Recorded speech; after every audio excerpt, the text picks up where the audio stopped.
Bonjour à toutes et à tous. Je vous propose dans cette vidéo un exercice sur les probabilités conditionnelles. Comme d'habitude, je rappelle que pour progresser, il vaut mieux faire une pause à la vidéo, essayer de répondre aux questions tout seul avant de poursuivre le visionnage. Alors, dans une classe, il y a 60% de filles, 45% des filles ont 18 ans et 35% des garçons ont 18 ans. On choisit un élève au hasard, calculer la probabilité qu'il ait 18 ans. Dessinons un arbre de probabilité qui nous aidera à faire les calculs. Alors, si on choisit un élève au hasard, il y a deux possibilités. Ou bien c'est une fille, ou bien c'est un garçon. Fille ou bien garçon. Si c'est une fille, il y a deux possibilités. Ou bien elle a 18 ans, ou bien elle n'a pas. Si c'est un garçon, c'est la même chose. Ou bien il a 18 ans, ou bien il n'a pas. Alors, écrivons maintenant les probabilités. Si on choisit un élève au hasard, quelle est la probabilité que ce soit une fille? Puisqu'il y a 60% de filles, donc la probabilité, c'est 60 divisé par 100, 0,6. Ici, 1 moins 0,6. Sachant que c'est une fille, quelle est la probabilité qu'elle ait 18 ans? 45% des filles ont 18 ans. Donc, ici, je mets 0,45. Ici, 1 moins 0,45.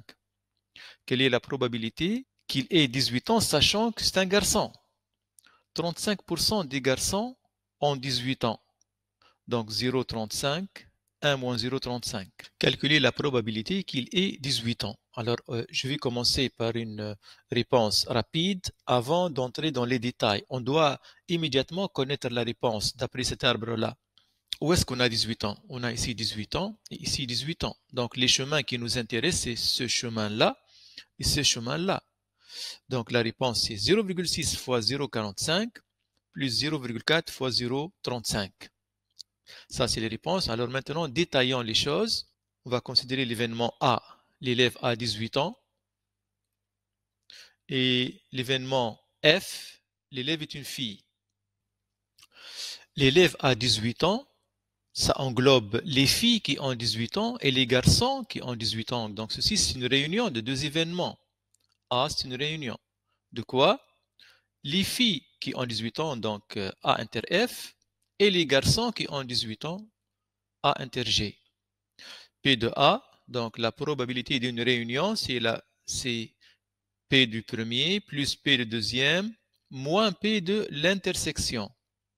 Donc P de A inter F plus P de A inter G moins P de l'intersection. Ces deux événements, A inter F et A inter G, ont-ils une intersection? Ils n'ont pas, parce que ici, il n'y a que des filles. Ici, il n'y a que des garçons. Donc on ne peut pas avoir un élève qui est fille et garçon en même temps. Donc, ils ont une intersection vide, c'est-à-dire ils sont incompatibles. Alors, P de A égale, comment on va calculer P de A inter F? D'après l'arbre A. N'oubliez pas, le A, c'est avoir 18 ans. A inter F, c'est 0,6 fois 0,45. C'est P de F, la probabilité d'être une fille, fois P de A sachant F. Ici, pourquoi on peut se demander pourquoi on n'écrit pas P de A fois P de F sachant A. Donc, vous allez faire apparaître P de A et nous sommes en train de chercher P de A. Donc, on n'a pas intérêt dans ce cas-là de faire apparaître P de A une autre fois. Plus, donc je n'écris pas P de A fois, non, j'écris P de G fois P de A sachant G. Alors, P de F, c'est 0,6 fois P de A sachant F. Le A, c'est avoir 18 ans, sachant F, donc 0,45. Plus P de G, 0,4, fois P de 18 ans, sachant G, 0,35, égale 0,41. Deuxième question, sachant que l'élève choisi a 18 ans, quelle est la probabilité qu'il soit un garçon? Donc, il me demande de chercher quoi? P de G, sachant A.